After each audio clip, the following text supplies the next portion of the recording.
नशा शरा। Hello guys, welcome back again in the video lectures of Defense Services Academy Shahpur भंडारा। हमने पिछले 3 class से बच्चों ऑप्टिक्स मतलब स्टडी ऑफ लाइट, उसके डिफरेंट फिनोमिनॉन्स के बारे में हमने डिस्कशन शुरू किया था, जो अपने क्लास 10th में भी reflection and refraction of light में पढ़ चुके हैं। उसी के साथ हमने क्लास 10th में बच्चों कुछ ऑप्टिकल डिवाइसेस की भी स्टडी की थी, है ना। स्पेरिकल मिरर्स, लेंसेस, प्रिज्म, तो वो टॉपिक भी हमें कवर करना है क्योंकि ये क्लास 11th और 12th में फिर से काम आने वाले। तो जिन बच्चों को जो टॉपिक्स क्लास 10th में क्लियर नहीं हुए होंगे वो आज यहाँ पे आपको पूरा क्लियर हो जाएगा, और जिनको क्लियर थी उनकी एक बढ़िया से रिवीजन भी हो जाएगी। ऑप्टिकल डिवाइसेस मतलब कौन से, जैसे लेंस हो गया। Lens is an optical device that is used to bend a light in a specific way. हमने क्लास 10th में पढ़ चुके। Image formation by lenses, image formation by spherical mirrors, बस उन्हीं को यहाँ पे हमें डिस्कस करना है। और कुछ टर्म्स जो हमने क्लास 10th में पढ़ी है मिरर्स और लेंसेस के बारे में, कुछ डेफिनेशन, उसको भी आज डिस्कस करेंगे। Lens is an optical device that is used to bend a light in a specific way. Different types के लेंसेस रहते हैं और उनके हिसाब से वो डिफरेंट वेज में लाइट रेज को बेंड कर सकते हैं, कॉन्वर्स कर सकते हैं, डाइवर्स कर सकते हैं। Then a converging lens bends a light so that light rays come together a point।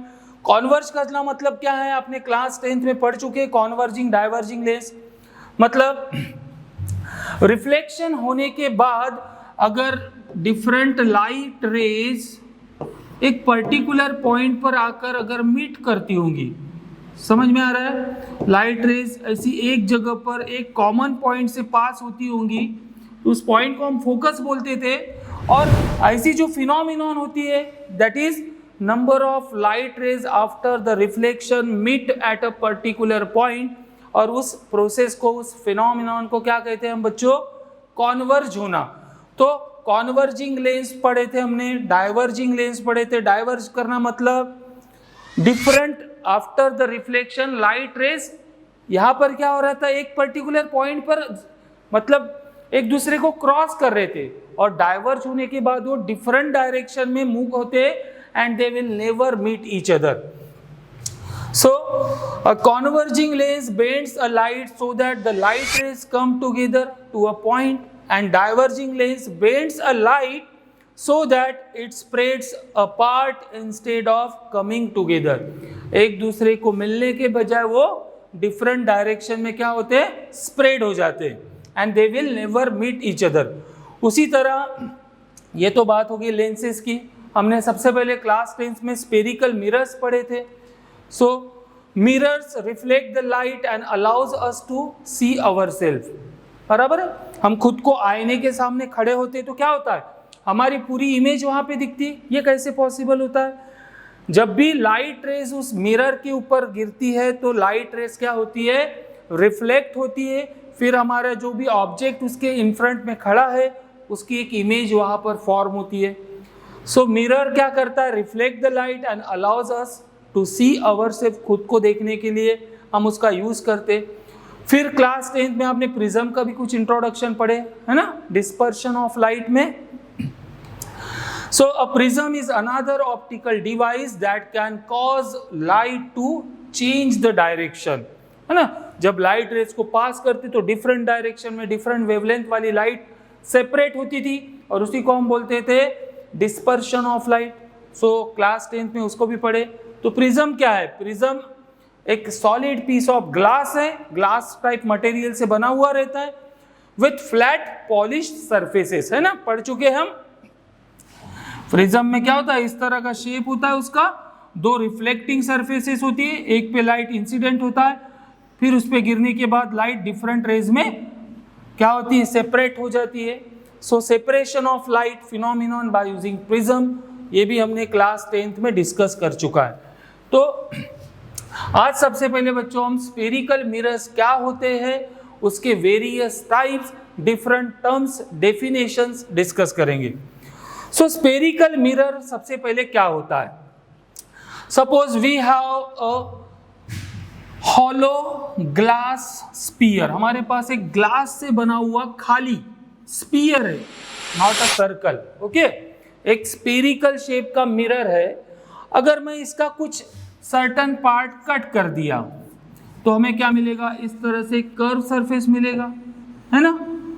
तो ये जो कर्व सरफेस होता है किसका? Hollow curve surface of spherical glass, उसी को कहते हैं हम स्पेरिकल मिरर। और डिपेंडिंग ऑन द टाइप, मतलब depending on the surface of reflection, मतलब कौन सी साइड आने वाली लाइट रेस को रिफ्लेक्ट करेंगी, इनर साइड या आउटर साइड, इसके हिसाब से हमने स्पेरिकल मिरर को दो टाइप्स में भी डिवाइड किया है। तो स्पेरिकल मिरर्स मतलब क्या बोला है? A curved mirror form by a part of a hollow glass sphere, एक खाली ग्लास से बने हुए स्पीयर का एक कर्व सरफेस, एक part with a reflecting surface is called as spherical mirror. Then जैसे मैंने अभी बताया कि depending on the reflecting surface, ये रिफ्लेक्टिंग सरफेस या इनर साइड वाला है या आउटर साइड वाला रिफ्लेक्ट कर रहा है, उसके हिसाब से हमने स्पेरिकल मिरर को दो पार्ट में डिवाइड किया है। One is called as concave mirror, another is called as convex mirror. तो ये तो आपको पता ही होना चाहिए क्योंकि हमने क्लास 10 में सब चीजें पढ़ चुकी हैं। फिर भी कब कहेंगे इस स्पेरिकल मिरर को कि ये कॉनकेव है, या कब बोलेंगे ये स्पेरिकल मिरर कॉन्वेक्स है? तो देखिए, जब भी हम लाइट रेज को इस मिरर के ऊपर इंसिडेंट करेंगे, मिरर का काम क्या होता है? It will reflect most of the light rays fall on it, है ना। तो अगर इस मिरर के ऊपर, स्पेरिकल मिरर के ऊपर सपोज लाइट रेज फॉल हो रही है और फॉल होने के बाद रिफ्लेक्ट हो रही है, तो रिफ्लेक्ट तो हर एक मिरर करेगा, बट कौन सी साइड रिफ्लेक्ट कर रही है?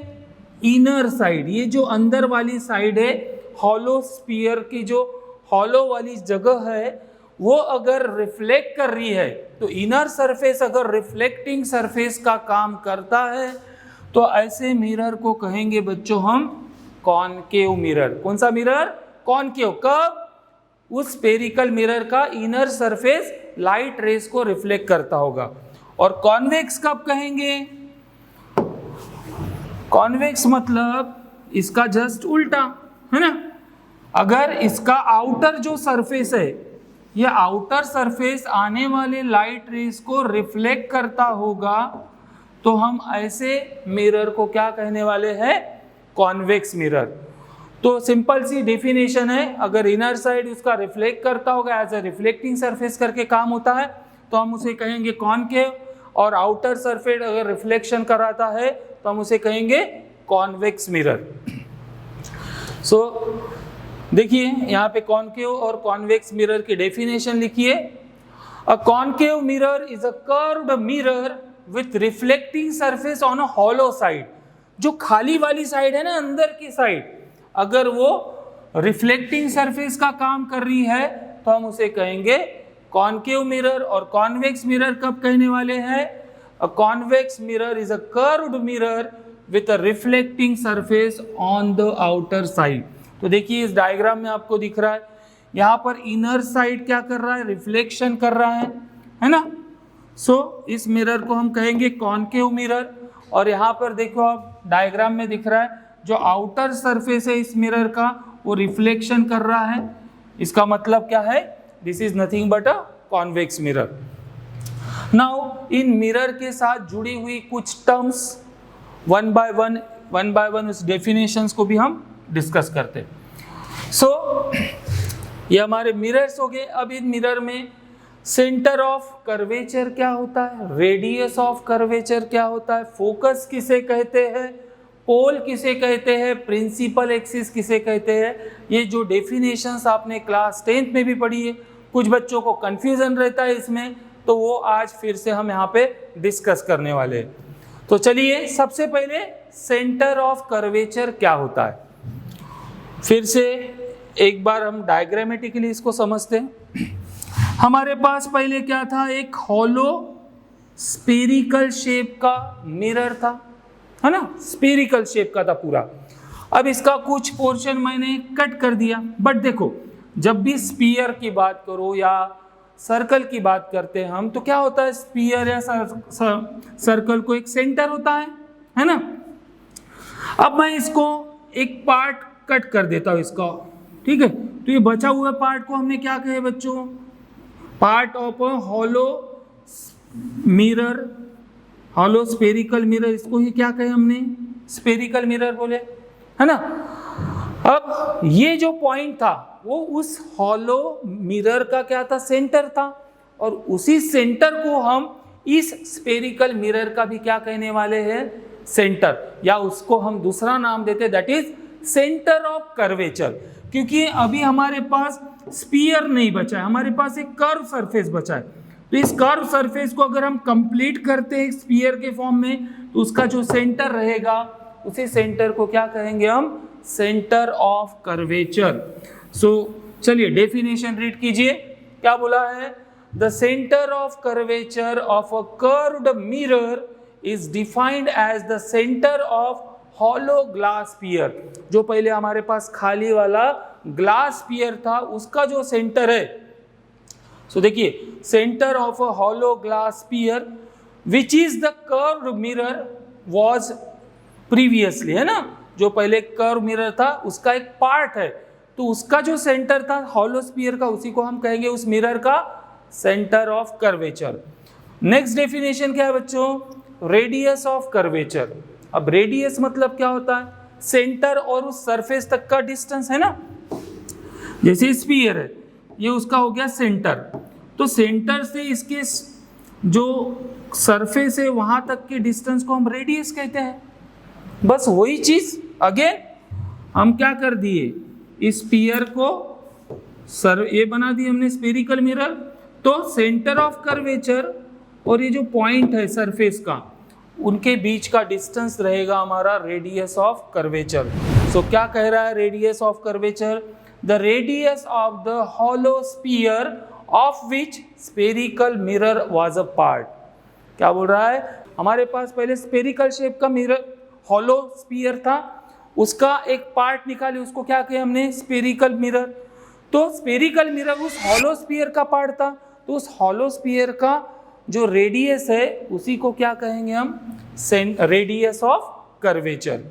नेक्स्ट जो डेफिनेशन होती है प्रिंसिपल एक्सिस। अब प्रिंसिपल एक्सिस मतलब imaginary line passing through its pole and centre of curvature. But अभी पोल मतलब क्या, ये तो हमने पढ़े थे नहीं, सबसे पहले पोल क्या होता है वो समझ लेते। पोल मतलब देखिए, यहाँ पे मैंने एक स्फेरिकल मिरर ले लिया। अब स्फेरिकल मिरर का इतना रीजन है, अब इस रीजन का एक पर्टिकुलर सेंटर पॉइंट होगा जो इसको दो हाफ में डिवाइड करता होगा। तो जो ज्योमेट्रिकल सेंटर पॉइंट होगा उस स्फेरिकल मिरर का, उस ज्योमेट्रिकल सेंटर पॉइंट को हम कहते हैं पोल, ठीक है। और इधर क्या है, उसका सेंटर ऑफ कर्वेचर है। तो पोल और सेंटर को जोड़ने वाली जो स्ट्रेट लाइन रहेगी, इमेजिनरी लाइन, उसी लाइन को कहते हैं हम प्रिंसिपल एक्सिस। तो देखिए अब डेफिनेशन से समझिए, the imaginary line passing through its pole and centre of curvature. Pole और सेंटर ऑफ कर्वेचर से पास होने वाली इमेजिनरी लाइन मतलब ही क्या होगा, प्रिंसिपल एक्सिस। और पोल मतलब क्या है, pole is nothing but it is defined as a geometrical centre of curved mirror, अभी हमने डिस्कस किए थे। देन फोकस, या इसी को हम कहते हैं प्रिंसिपल फोकस। अब प्रिंसिपल फोकस मतलब क्या, फिर से देखिए, जैसे ये कर्व मिरर है, ये हो गया हमारा सेंटर ऑफ कर्वेचर, ये हो गया पोल। इस लाइन को जोड़ने वाली ये जो लाइन है, दो पॉइंट को, that is centre of curvature और पोल को जोड़ने वाली लाइन को हमने कहा प्रिंसिपल एक्सिस। तो क्या बोल रहा है, the principal focus is defined as the point on the principal axis. इस प्रिंसिपल एक्सिस पे ऐसा point where the light rays traveling parallel to the principal axis after reflection.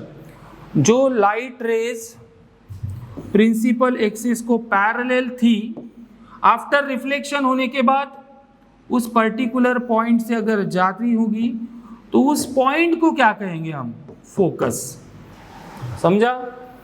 एकदम सिंपल सी बात है कि जो भी rays of light parallel to the principal axis थी, after reflection they will pass through the pass through a point, and that particular point on a principal axis is called as principal focus, और simply हम उसको क्या कह सकते हैं? Focus. ठीक है, तो ये कुछ इंपॉर्टेंट टर्म्स थी जो हमारे स्पेरिकल मिरर के साथ जुड़ी हुई है। बराबर है? इतनी चीजें आपको क्लियर हो चुकी है अभी, या आपने क्लास 10th में भी पढ़ चुका था। अब लास्ट टर्म बच गई हमारी, दैट इज फोकल लेंथ। ठीक है, फोकल लेंथ के बारे में भी आपको पता ही है। Again we will draw a spherical mirror, फिर इसके बाद this is the centre of curvature, this is the pole, इसको जोड़ने वाली जो लाइन है इसको क्या कहे हमने? प्रिंसिपल लाइन या प्रिंसिपल एक्सिस कहते हैं हम इसे। अब क्या बोले थे? फोकस मतलब इस प्रिंसिपल लाइन पर, प्रिंसिपल एक्सिस पर ऐसा पॉइंट जहां पर आफ्टर रिफ्लेक्शन वो वहां पे मिल रहे होंगे सभी, उस पॉइंट को हमने कहा था फोकस, है ना। अब फोकल लेंथ किसे कहेंगे? So focal length is nothing but the distance between the pole and a focus. क्या बोल रहा हूं? फिर से सुनिए, distance between the pole and focus is nothing but called as focal length, जिसको हम स्मॉल एफ से रिप्रेजेंट करते हैं। So the focal length is the distance between the pole and the principal focus F of a curved mirror. और हमारे पास एक बहुत ही इंपॉर्टेंट रिलेशन भी है जो क्लास 10th में हमने न्यूमेरिकल्स में भी यूज किया है और पढ़ा भी है कि देखिए, सेंटर ऑफ कर्वेचर और पोल के बीच के डिस्टेंस को हम क्या कहते हैं? रेडियस ऑफ कर्वेचर, है ना। और पोल और फोकस के बीच के डिस्टेंस को कहा हमने? Focal length. सो ये जो हमारी फोकल लेंथ होती है F, which is nothing but the half of the radius of curvature, and this relation is true for every spherical mirror, कि हर कोई जो मिरर होता है उसका जो फोकस होता है, फोकस बोल रहा हूँ, उसकी जो फोकल लेंथ होती है वो हमेशा क्या होती है? रेडियस ऑफ कर्वेचर के हाफ होती है। सो इस रिलेशन का हमने यूज भी किया, that is radius of curvature can also be write as 2 times the focal length of that mirror. So देखिए, the focal length is the half the radius of curvature, है ना। So focal length is equal to radius of curvature divided by 2, और simply radius of curvature is nothing but 2 times the focal length. तो बच्चों, आज के video lecture में हमने spherical mirrors क्या होते हैं, different types of optical device तो पढ़ना ही है हमें आगे। उसमें से सबसे पहले आपको क्लास 10th में स्पेरिकल मिरर पढ़े, इसलिए सबसे पहले हम स्पेरिकल मिरर्स का आज डिस्कशन किए। स्पेरिकल मिरर क्या होते हैं, उसके 2 types, concave and convex. Inner surface है रिफ्लेक्टिंग तो कॉनकेव, आउटर सरफेस रिफ्लेक्टिंग है तो कॉन्वेक्स। आफ्टर दैट ये एक बहुत इंपॉर्टेंट टर्म्स है क्योंकि न्यूमेरिकल्स वगैरह सॉल्व करने में ये सब चीज़ें कैलकुलेशन करते हुए काम आती है।